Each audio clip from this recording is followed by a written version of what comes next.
आयुध निर्माणी खमरिया में चल रहे क्रमिक धरने को स्थगित कर दिया गया है, जो ओएफए के लेबर यूनियन, सुरक्षा कर्मचारी यूनियन और साथ ही में कामगार यूनियन द्वारा चलाए जा रहे हैं। इस अभियान में कर्मचारियों ने भरपूर सहयोग प्रदान किया है। इस आंदोलन में कर्मचारियों के घर में महिलाओं ने भी आकर क्रमिक धरने में सहयोग प्रदान किया है। धरने को सफल बनाने के लिए स्थानीय नागरिक, सामाजिक कार्यकर्ता एवं GCF, GIF, BFJ 506 workshop COD की यूनियंस ने धरने में आकर हमारे धरने को सफल बनाने में अपना योगदान दिया है। गौरतलब है कि सरकार ने अचानक एक आदेश लेकर आया है, जिसमें हड़ताल को गैर संवैधानिक बताया गया है, जिसके लिए फेडरेशनों से सुप्रीम कोर्ट में अपील की है और साथ ही में खमरिया की यूनियंस के निर्देशन दिए गए हैं कि साथ ही में अब यह लड़ाई कोर्ट के माध्यम से लड़ी जाएगी। जैसे ही कोर्ट अनुमति देगा, कर्मचारी यूनियन इस आंदोलन को तीव्र करेंगे और अनिश्चितकालीन हड़ताल की शुरुआत करेंगे। और साथ ही में OFA के लेबर यूनियन, सुरक्षा कर्मचारी यूनियन, इंटक एवं कामगार यूनियन के रुपेश पाठक, आनंद शर्मा, राजेंद्र चड़ारिया, अर्नव दासगुप्ता, अमित चौबे, साथ में पुष्पेंद्र सिंह, अखिलेश पटेल, हृदेश यादव, लाल बहादुर राय, दिनेश नामदेव, प्रेमलाल सेन और अनुपम भौमिक, साथ ही में अनिल गुप्ता और अरुण मिश्रा, जीवन सिंह और सिमेंद्र रजक ने कहा है कि अभी लड़ाई जारी रहेगी। और ऑर्डिनेंस फैक्ट्री खमरिया का नाम पूरे देश के अंदर हुआ। एक एक आदमी इस बात को नाम ले रहा है कि 41 ऑर्डिनेंस फैक्ट्री में कम से कम ऑर्डिनेंस फैक्ट्री खमरिया तो ऐसी है के अंदर है। तो आप सबको धन्यवाद और आगे की लड़ाई के लिए आप सब तैयार रहें। आप मिलते हैं, उसका पालन करें। इन्हीं बातों के साथ मैं अपनी माता हूँ। धन्यवाद। जय हिंद, जय भारत। धन्यवाद। हमारे वरिष्ठ लीडरानों को एक बात बताना जरूरी होगा कि बोले 5 मिनट 10 मिनट की बात नहीं है। यहाँ तो हमारे नौजवान साथी रात भर भी तैयार हैं रुकने के लिए, क्या भी हैं। भले धरने में 3 लोग बैठते हैं, लेकिन उनके साथ यहाँ पे हुजूम लगा रहता है। देखिए, निगम सरकार ने घोषित कर दिया है पूरी ऑर्डिनेंस फैक्ट्रियों को, और तीनों महासंघों द्वारा लगातार इसका विरोध किया जा रहा है। सरकार ने इस बीच में एस्मा लगा दिया हमारे खिलाफ में, और हड़ताल को टोटल प्रतिबंधित कर दिया। हम लोग को 8 तारीख को इसका नोटिस देना था, हड़ताल का नोटिस, और 26 तारीख से हम बेबुनियादी हड़ताल पर थे। लेकिन चूँकि एस्मा लग गया है, इसके बाद से हमने हड़ताल स्थगित कर दी। और आज सुप्रीम कोर्ट में हमारी याचिका दायर हो गई है, और सुप्रीम कोर्ट ने याचिका स्वीकार भी कर ली है। सुप्रीम कोर्ट ने ये भी पूछा उनसे कि यदि ये एसेंशियल सर्विस के अंतर्गत आता है तो इसको निगम क्यों घोषित किया जा रहा है। फिलहाल हमारी लड़ाई तो जारी है, और किसी भी कर्मचारी को निगम स्वीकार नहीं है। हमारा ये मानना है कि निगम होने के बाद ऑर्डिनेंस फैक्ट्रियों को घाटे पे घोषित किया जाएगा धीरे धीरे, अभी नहीं, 2 साल नहीं, 5 साल बाद, और इसे बेचना शुरू कर देगी सरकार। हम हड़ताल जब हमने घोषित की, और तीनों महासंघों को सरकार से यही निवेदन था कि यदि आप सर्विस कंडीशन में हमसे बात करें, तो सरकार सर्विस कंडीशन की बात नहीं कर रही थी। इसके पहले आपको याद होगा कि CLC के साथ में बैठक हुई, और 16 जून को सरकार ने, CLC ने ये घोषित कर दिया कि ये हड़ताल, ये जो बैठक हुई है, ये असफल घोषित हुई। और इसको घोषित करने के बाद सरकार ने निगम कर दिया। चूँकि खमरिया फैक्ट्री में हमने उसी दिन से कंटिन्यू धरना प्रदर्शन जारी रखा। अभी तीनों महासंघों ने हमसे निर्देश दिया हमें कि ये धरना आप यहाँ पर स्थगित कर दें। तो आज हमारा ये धरने का आखिरी दिन है, और हम आप सबसे अपील करते हैं, खासतौर से मीडिया के माध्यम से, कि सरकार इस निर्णय को तुरंत तत्काल वापस करे और हमें सरकारी संस्थान में रहते हुए हमें काम उपलब्ध कराए। धन्यवाद। मैं रुपेश पाठक, भारतीय पत्रकारिता मजदूर संघ कामगार यूनियन का महामंत्री। निश्चित रूप से डर गई आपके आंदोलन से, निश्चित रूप से डर गई है। हमको पता है कि जयचंद हर युग में थे, आज भी है, आगे भी रहेंगे, हमारे बीच में भी हैं। हम पूरी फैक्ट्री को हमारे 5000 लोगों को यहां नहीं इकट्ठा कर सकते, हम जानते हैं, लेकिन उन 5000 लोगों को ये तो पता है कि लड़ाई हमारे हित के लिए हो रही है, लड़ाई हमारे देश हित के लिए हो रही है।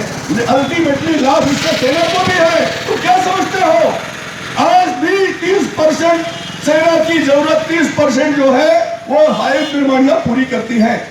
बड़े उपकरण छोड़ दो, हवाई जहाज छोड़ दो, बड़े चीजें छोड़ दो, तो बाकी सब 30% आयुष निर्माणियां उत्पादन करके देती हैं। अगर ये निजी हाथों में चला जाएगा तो आज जो कारतूस सेना को हम 15 रुपए में देते हैं, युद्ध के समय ये प्राइवेट वाला उसको 5000 रुपए में देगा। इसका उदाहरण इस कोरोना काल में जो टीके, वैक्सीन से लेकर दवाई तक की है, रेमडेसिविर जो 1500 रुपए वाला है वो 50,000 में बिका। क्यों? क्योंकि Bharat drugs and pharmaceutical limited की 5 कंपनियां जो पब्लिक सेक्टर की थी, भारत सरकार की थी, 2014 से आगे बंद कर दी गई। 2014 ही बार बार क्यों आता है? बंद कर दी गई।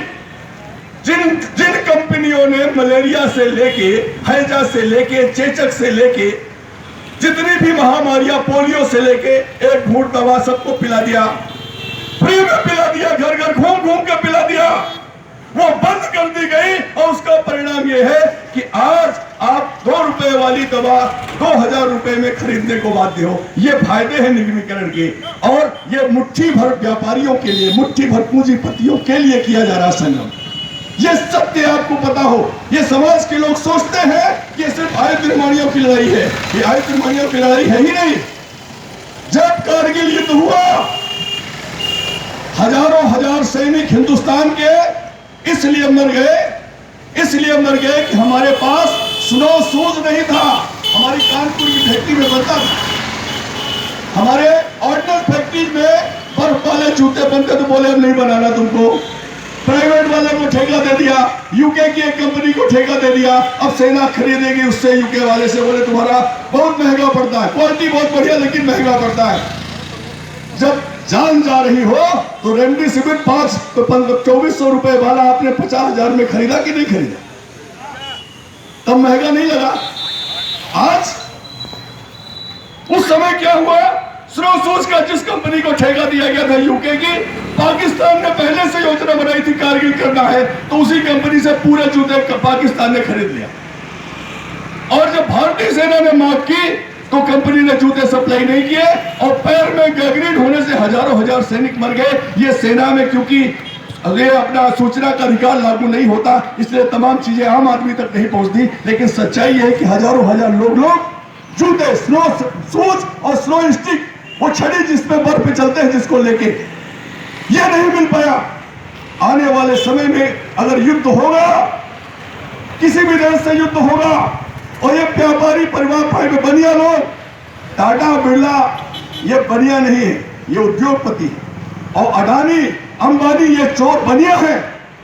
इनका उद्देश्य लूटना है, इनका उद्देश्य अपनी सांस बनाना, एक नंबर पे अपने आप को विश्व में लाना है। इनको न देश से कोई लेना देना है, न समाज से कोई लेना देना है, न व्यवस्था से कोई लेना देना है, न मनुष्यता से कोई लेना देना है। तो तब ये कारतूस, ये बम, ये एक गोला, ये एक हमारा मिसाइल, ये एक हमारे उपकरण, ये जो मुंह की कीमत बनिया को सूझेगी वो मांगेगा तब ये देगा, और नहीं तो फिर किसी देश के सहारे दुश्मन देश को भी बेच देगा। आपको जानकारी है, सरकार ने पिछले 16 जून को कैबिनेट के अंदर एक फैसला लिया कि देश की 41 ऑर्डिनेंस फैक्ट्रियों को निगम में तब्दील कर दिया। ये 219 साल का से लगातार ऑर्डिनेंस फैक्ट्रियां देश की रक्षा का सामान बनाने का काम कर रही हैं।